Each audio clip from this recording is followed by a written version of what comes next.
berdiri menegakkan sholat berjamaah, ini adalah suatu nikmat yang agung dari Allah Subhanahu wa Ta'ala. Kalau kita tidak yakin kalau ini nikmat dari Allah, maka carilah orang yang dia ini hanya bisa duduk di kursi roda, yang kemana-mana dia harus didorong, tidak bisa berjalan dengan kakinya sendiri. Kemudian setelah dari masjid mungkin kita naik kendaraan sepeda motor, walaupun itu Revo tahun 2004, Masya Allah, gak ada bodinya. Ini adalah nikmat dari Allah. Kok gak yakin itu nikmat dari Allah? Coba kamu cari teman yang dia kemana-mana hanya naik sepeda ontel, Masya Allah, warnanya biru, gak ada remnya lagi. Masya Allah. Orangnya sedang kebajikan. Itu kalau nggak yakin kalau itu sudah nikmat yang agung, itu kalau kita tidak mendekati orangnya tidak punya, hadirin yang mulia. Kemudian kita punya rumah, di rumah ada kolamnya lagi. Kok kita tidak merasa itu nikmat dari Allah? Coba cari orang yang dia rumahnya di kolong-kolong jembatan, baru kita yakin, oh ternyata ini semuanya nikmat dari Allah. Dan ada satu nikmat yang terbesar, nikmat yang tidak diberikan oleh setiap orang. Semua paham, yaitu nikmat iman dan Islam. Bagaimana dahulu Nabi Nuh alaihissalam, seluruh dunia yang dikasih Allah nikmat iman dan Islam hanya 40 pasang saja. Begitu juga ketika zaman Nabi Ibrahim alaihissalam, yang seluruh Mesir hanya 2 orang saja yang Allah berikan nikmat iman dan Islam. Dan sekarang ini, detik ini juga, sore ini juga, ya kita ini yang ditakdirkan Allah untuk sholat di sini ini, ya kita ini, tidak ada yang lain. Ini sebagai tanda hati kita telah menerima kalimat La ilaha illallah Muhammad Rasulullah. Maka ketika hati seorang iman menerima kalimat ini, dia harus siap untuk diuji. Allah tidak akan membiarkan dia tanpa cobaan kehidupan. Hadirin yang dimuliakan Allah Ta'ala, orang yang yakin kepada Allah, kehidupannya pasti tidak akan pernah sesuai dengan keinginannya. Ada orang kadang dia duitnya banyak tapi nggak punya anak, ujiannya anak. Ada orang yang anaknya banyak, ratek duit-duit, berarti ujiannya ujian duit. Hadirin yang dimuliakan Allah Subhanahu wa Ta'ala, maka ujian dan cobaan yang datang ini akan meninggikan derajat dan mungkin akan menghapuskan dosa-dosa dia. Allah berikan dia sakit di dunia, kita harus husnudzon, berarti Allah tidak tega menyiksa dia di neraka sehingga dikasih sakit, ya kan? Maka mati ini dosa-dosanya habis. Hadirin yang dimuliakan Allah Subhanahu wa Ta'ala, nikmat dan iman dan Islam ini nikmat yang besar.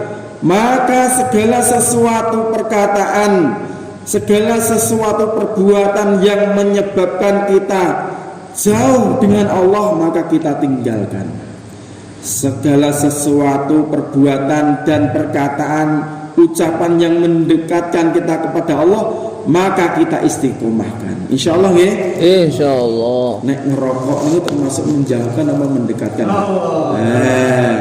Jujur, tengah-tengah. Hadirin yang dimuliakan Allah Subhanahu Wa Taala, kata orang yang merokok itu hukumnya makruh, Pak. Makruh lo. Makruh artinya apa tuh? Dibenci karo Allah. Dibenci bojone dhewe wis bingung, mulai ra dimasakne, ora dikei jatah nih bingung. Lah iki sing benci sing berkuasa di dunia dan berkuasa di akhirat lho. Piye ora bingung. Maka hadirin yang dimuliakan Allah SWT, setelah kita mempunyai iman dan Islam yang dikaruniakan Allah SWT, maka kita harus sadar setelah iman dan Islam ada satu nikmat yang lebih besar, tidak kalah besar, yaitu dengan kehadiran baginda Rasulullah Sallallahu Alaihi Wasallam. Barokahnya hadirnya baginda Nabi di tengah-tengah kita ini, hadirin yang mulia. Bedanya dengan Nabi terdahulu, umatnya baginda Nabi ini apabila mengerjakan maksiat maka tidak akan langsung dihabiskan, diumbar sih, dikei kesempatan untuk taubat. Tapi umat terdahulu, nabi-nabi terdahulu tidak. Kalau dia munkar langsung dihabiskan, seperti umatnya Nabi Nuh alaihissalam. Hadirin yang mulia, kita ini tidak terasa, Nabi ini pernah ngendiko, tidak akan terjadi hari kiamat sebagaimana waktu terasa berjalan begitu cepat.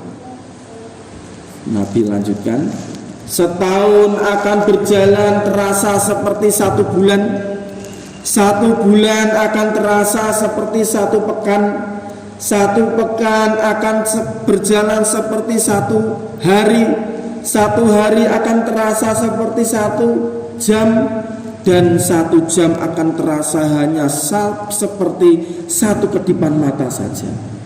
Kemarin hari Senin, besok sudah Senin lagi. Jangan ngerasakan teman-teman.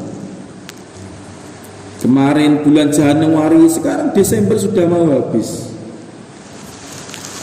Dulu perasaan jadi tentara, sekarang sudah mau pensiun. Mati rapopo ditunggu anaknya, Pak. Masya Allah. Hadirin yang dimuliakan Allah Subhanahu Wa Taala, waktu ini berjalan begitu cepat, Pak. Dan Allah sendiri pun telah memberikan peringatan kepada kita dalam surat Al-Quran yang ke-103. Ya, Al-Asr. Aku bersumpah demi waktu. Allah tidak bersumpah demi gunung yang tinggi. Allah Ta'ala tidak bersumpah dengan lautan yang dalam. Allah Ta'ala tidak bersumpah dengan langit yang luas, tidak. Tetapi Allah Ta'ala bersumpah demi waktu. Karena apa? Seolah-olah Allah mengisyarahkan kepada kita, yang mahal itu adalah waktu. Kalau hari ini kita paham yang mahal itu perasaan kita duit, yang mahal itu makanan, tapi itu di dunia. Kalau sudah mati ora patek, ora patek enek regane.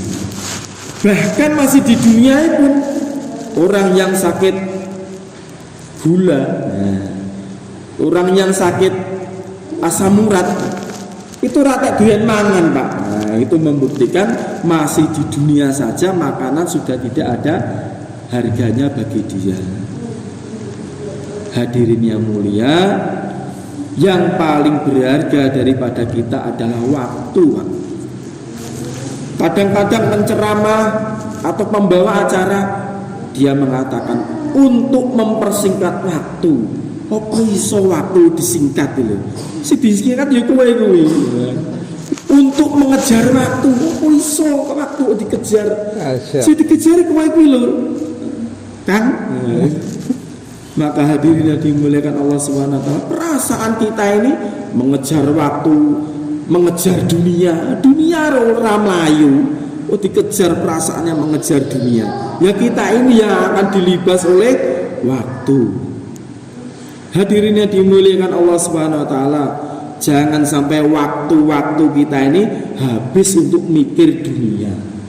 Mikir dunia itu hasilnya apa toh? Sumpek, Pak. Mikir dunia panjang-panjang, banyak-banyak, akhirnya setelah banyak dunianya ditinggalkan begitu saja. Padahal mikir akhirat sedikit saja ada pahalanya. Kalau mikir dunia banyak-banyak, bahkan sampai kerja mengejar dunia, katanya dunia ditinggalkan. Maka Al-Imam Asy-Syafi'i mengatakan, orang yang pinter adalah orang yang gak patek gelem dunya. Orang yang bodoh adalah orang yang seneng dengan dunia. Nah, sing ra patek gelem dunya kuwi wong sing pinter, bukannya S1, S2, doktor, bukan. Hadirin yang dimuliakan Allah Subhanahu wa taala, maka bagaimana kita gunakan waktu ini kita sebaik-baiknya. Satu detik kita untuk taat kepada Allah, zikir kepada Allah, maka jutaan tahun kita akan bahagia selama-lamanya di akhirat.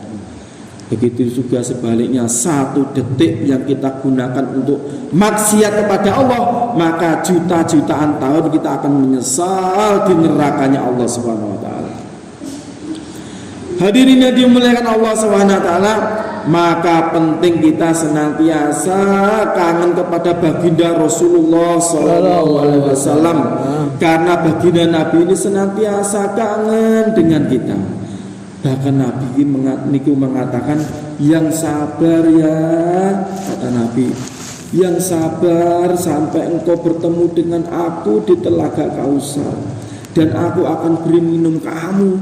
Maknanya kalau diberi minum Kanjeng Nabi tidak akan pernah haus selama-lamanya. Bisa bayangkan mboten Pak, kita niki nek meninggal kita niki didatangi Kanjeng Nabi, Masya Allah. Kita niki senantiasa doa, ya Rasulullah, kula nyuwun nek kula niki mengke dijemput Israel jenengan derek jemput kula ya Rasulullah. Keranten kula niki senantiasa nek ditunjuk bayan amir, kula niki nggih ngajak supados tiyang-tiyang saged selawat dhumateng jenengan. Kula nyuwun ya Rasulullah jenengan nggih hadir.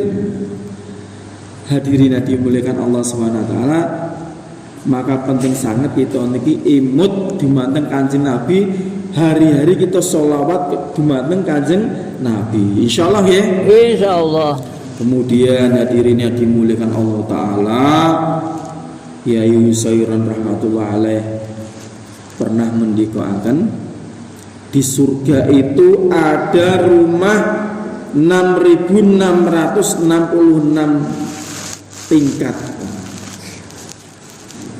Antara tingkat satu dengan tingkat yang lainnya jaraknya antara langit dan bumi. Dan rumah itu ditujukan kepada orang-orang yang ketika di dunia menghafalkan Al-Quran, hafid Al-Quran. Itu kula mboten hafid ya Pak. Yo nek ora hafid yo berarti anake. Anake yo wis ora iso mulek ya. Ya wis putune. Alah, putune ya angel. Sing paling melak golek mantu hafid Quran. Masya Allah. Hadirin yang dimuliakan Allah Subhanahu wa taala, niki ngendikane Kanjeng Nabi loh, Pak.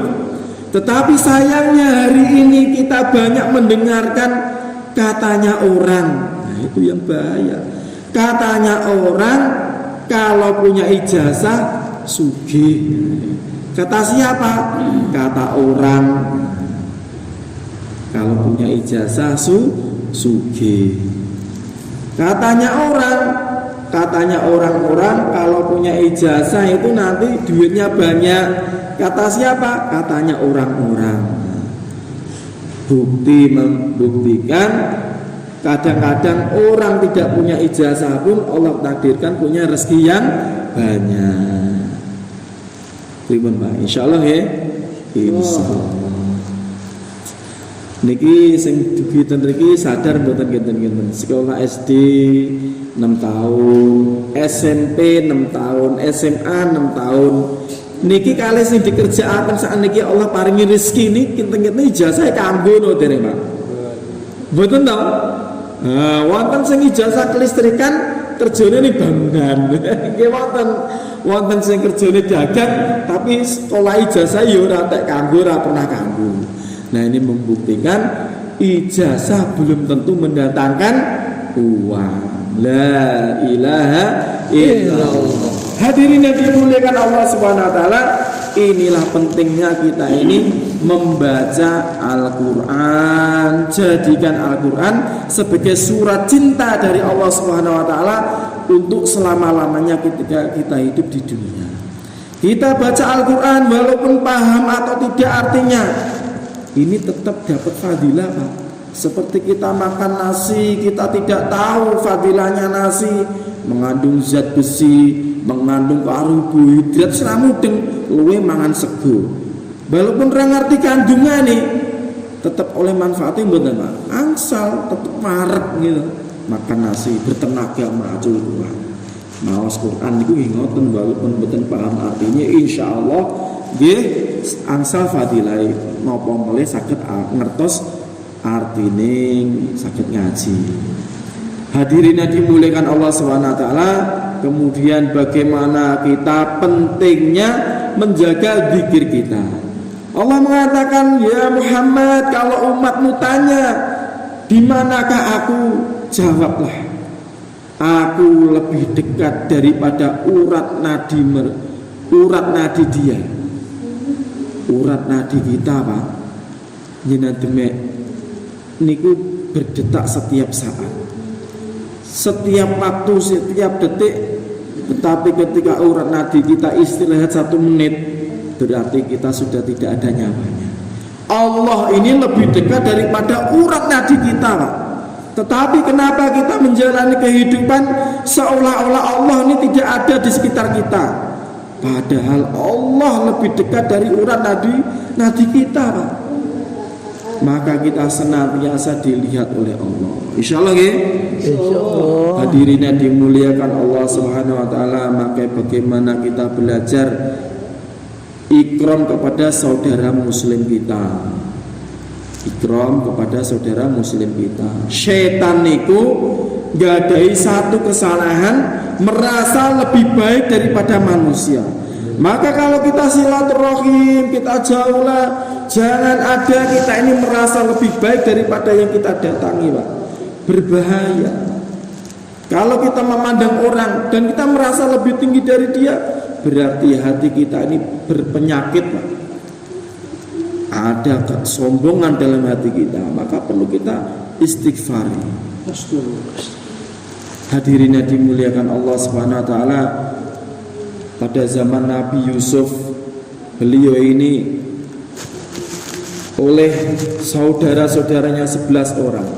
Nabi Yusuf ini padahal satu bapak, hanya beda ibu. Nabi Yusuf bersama Benyamin, bersama kemudian saudaranya 11. Kenapa dia berdua, kita 11, kok malah 2 orang yang dicintai oleh ayahnya? Maka timbul keirian, Akhirnya Nabi Yusuf dibuang ke sumur, kemudian pakaiannya dilumuri darah kambing, dilaporkan dimakan serigala. Itu termasuk penyakit hati Pak. Kata kiai itu pelajarannya yang bisa diambil, itu ada penyakit iri hati. Tadi penyakit setan ini lebih, yaitu penyakit sombong. Penyakit iri juga penyakit yang berbahaya Pak. Kiai katakan orang iri itu biasanya iri kepada seprofesinya. Tukang bakso iri kepada tukang bakso. Ini biasa Pak, sak profesi. Tukang bakso sitoke refone tahun 2012. Sitoke 2004 iri ya biasa. Ngoten niku Pak. Kita ini dai iri ini sama dai. Ustadz iri ini karena ustadz nggih ngoten niku. Ustadz kae motor iki aku kok iki. Memang nggih ngoten niku. Ngendikane Pak Yai. Biasanya keirian itu datang kepada satu profesi Pak. Maka dengan dakwah ini kita gerak ini untuk menghilangkan penyakit-penyakit di hati kita ini. Ketika Ustadz Arifin Ilham hadir ke Temburu, dia malah dapat nasihat kepada santrinya Yai Uzairun. Katanya, bukan dai penyanyi yang Deri itu ketika 40 hari dakwah, kemudian Kiai Uzairun bayan di Malaysia atau di Jakarta itu, dia terkesan dengan satu ucapan Kiai, kita ini dakwah belajar menyalah-nyalakan diri kita, tidak menyalahkan orang lain. Karena kalau menyalah-nyalakan diri kita ini, kalau menyalah-nyalakan orang lain tidak perlu belajar Pak. Anak kecil aja bisa. Tapi kalau menyalah-nyalakan diri sendiri, kita perlu belajar. Nah kita ini dakwah 3 hari, 40 hari, 4 bulan ini belajar bagaimana kita menyalah-nyalakan diri kita. Insya Allah ya. Agar apa? Agar penyakit-penyakit dalam hati kita ini tambah hari tambah sembuh. Karena syaitan ini dikutuk Allah Ta'ala masuk neraka selamanya karena penyakit hati Pak. Bukan penyakit dohirnya. Ya dohirnya tidak mau sujud, tapi yang dohir itu berbuat dosa karena hatinya berbuat dosa. Hadirin yang dimuliakan Allah SWT, makanya penting kita ikramul muslimin. Kemudian yang kelima, bagaimana kita punya sifat ikhlas, bahwa yang kita kerjakan semuanya adalah untuk Allah Subhanahu wa taala. Kemudian terakhir, bagaimana sifat hati kita itu, sifat diri kita korbankan untuk agama, khurut fi sabilillah, dakwah wa tabligh khurut fi sabilillah. Maka Arifin Ilham dapat nasihat dari baginda dari Yai Uzairun, kamu ingat, dai ini dibagi 4. Yang pertama, dai seperti air hujan. Air hujan ini menyirami semua orang. Kalau dai air hujan ini, dia mendatangi semua orang, semua kalangan dia datangi, semuanya disayangi, tidak pilih dan pilah. Semuanya disayangi, didatangi dengan penuh kasih sayang. Ini kan dai seperti air hujan. Kemudian dai seperti mata air. Maka dia orang-orang umat ini didatangi untuk minta nasihatnya, didatangi umat banyak, orang banyak. Kemudian jangan sampai kita jadi yang ketiga dan keempat. Yang ketiga ini dai air pam, tidak mau mengalir kalau tidak dibayar. Ini kalau kita Masya Allah sudah agak jadi kayak ustadz-ustadz pemburu binat. La ilaha illallah. Jangan sampai Pak, jangan sampai mendakwahkan agama geleme nek di binati. Nek ora piye ya nek sini lagi. Anyepe. La ilaha illallah. Kemudian yang terakhir, bagaimana jangan sampai seperti dai comberan Pak. Comberan itu bagaimana? Apa yang dikatakan, apa yang dia terima tidak sesuai Pak. Dia ini dai tetapi masih zina. Matanya hati-hati Pak. Di saat kita sendirian dengan setan gepeng, apa yang kita lihat Pak, itu kita dai loh Pak. Jangan sampai kita melihat yang bukan mahramnya, gitu. Nah itu di saat sendirian itu justru iman kita teruji. Oh. Kemudian dai kita masih gibah orang, kita kurangi Pak. Mungkin profesi kita di luar sering dengar gibah, nah kita 3 hari 40 hari ini kita hindari, jangan sampai kita gibah orang. Nanti jangan sampai seperti dai comberan Pak.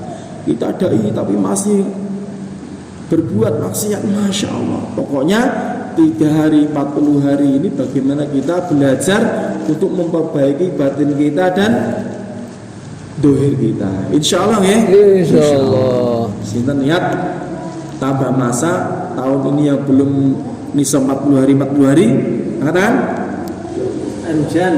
Masya Allah. Kalau ya Pak, air hujan. Ngaten ingat sakit disampaikan. Mugi-mugi Allah tampi ingkang leres saking Allah, ingkang boten leres saking kula nyuwun pangapunten. Sekarang kita tutup kali doa para majelis. Subhanallah wa bihamdi, subhanakallahumma wa bihamdika, asyhadu an la ilaha illa anta, astaghfiruka wa atubu ilaik. Assalamualaikum warahmatullahi wabarakatuh. Waalaikumsalam warahmatullahi wabarakatuh.